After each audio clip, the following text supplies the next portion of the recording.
migrant boy picked up by Border Patrol in Texas. See him right there after being abandoned to fend for himself.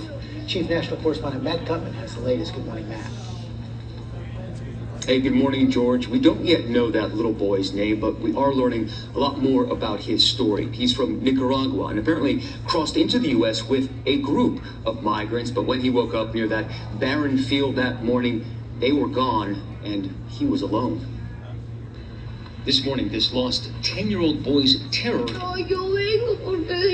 putting a face to the more than 19,000 migrant children and teens now in federal custody. You can see his fear, asking the Border Patrol agent, "Can you help me?" and hear the hurt in his voice.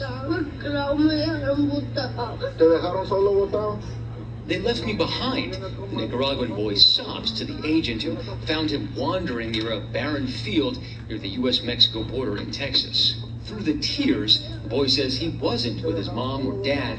He repeats, "I came with a migrant group and they left me behind." The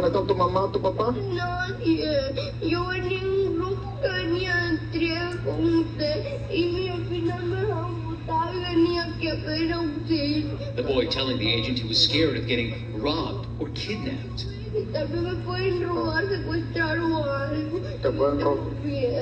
The Border Patrol telling us the boy was taken to this child detention center in Donna, Texas, which has recently been so overcrowded, children were forced to take turns sleeping on the floor. From the air, we saw the massive expansion of that facility to accommodate the many thousands of additional migrant children and teens expected to cross into the U.S. this year. And increasingly among those minors are tender-aged children brought over by smugglers like these two. A 3- and a 5-year-old dropped over the wall near El Paso last week. Thankfully, they were okay. Now, I'm told that boy is in the process of being transferred to a shelter for migrant children ahead of being united with family members here in the U.S. Now, across the Southwest, there are so many migrant children in federal custody that facilities like this, the Long Beach Convention Center, are now being converted into temporary shelters. Michael. Definitely overwhelming, Matt. Thank you so much. Well, hey there, GMA fans. Robin Roberts here. Thanks for checking out our YouTube channel. Lots of great stuff here. So go on, click the subscribe button right over here on the crisis at the border. And that heartbreaking video of a migrant boy picked up by Border Patrol in Texas here right there after being abandoned to fend for himself. Chief. Okay, once I got it on, I didn't know how to get it off. Now, as tragic as that was, the scene that you just saw, that little boy left to himself at the border down there in Texas, and then you saw those two little kids being dropped over the side of the wall there. That's what is called an unaccompanied minor. Now, I don't remember, I think it's 1.2 million migrants have crossed the border this year. 150,000 of them were unaccompanied minors. Now think about that. Unaccompanied. That means they had no mother, no father, no guardian with them. They were by themselves as children. Now, what's going to happen to those 150,000 that have come over this year? You saw they were taken to detention centers. Now, the law is, or the rule, I don't know if it's a law or a rule, but the policy is they have to be removed from a detention center within 72 hours of the time that they get there. Now, they're given what's called an NTA, a notice to appear. Now, can you imagine given a notice to appear piece of paper to a 7-year-old boy like this? And that means he's to appear in court at a certain date in a certain place, and that's the beginning of the proceeding to deport him back to Nicaragua. Now, by the way, Nicaragua is in Central America, so he had to travel through a lot of dangerous areas just to get to where he was finally picked up. So they're given this NTA. Now, within 72 hours, they leave a detention center and they're bused somewhere throughout the United States.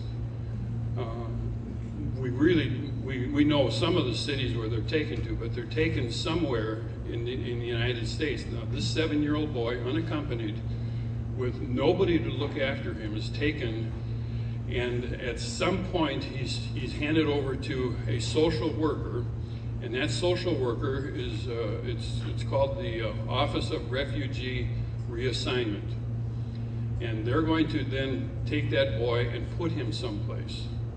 Now, what they want to do is put him into a foster home. That's the best, or actually the best scenario is for a mother or father to come claim him.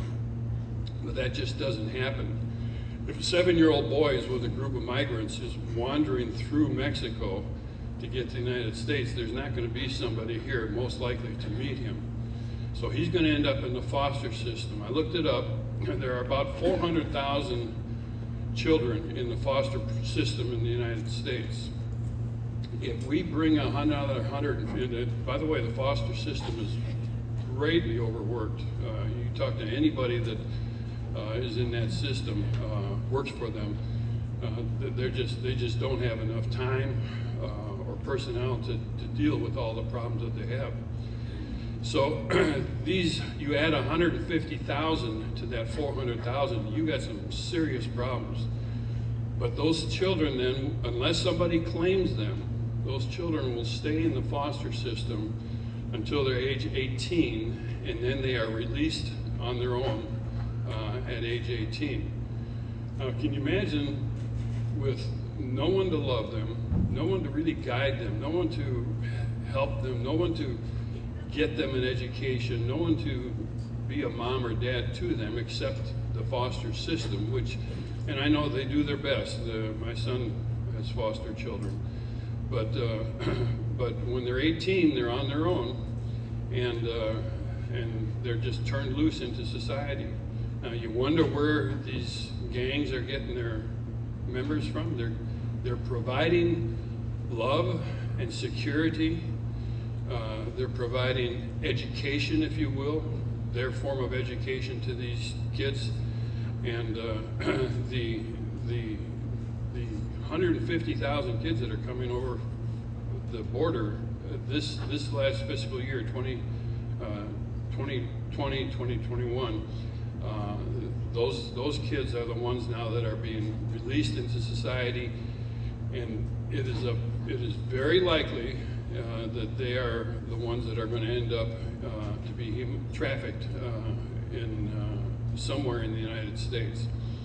And so we gotta be concerned not only about human trafficking amongst our own sons and daughters, but also these 150,000 children that are coming over, not to mention the adults that are coming over. Can you imagine being this kid here?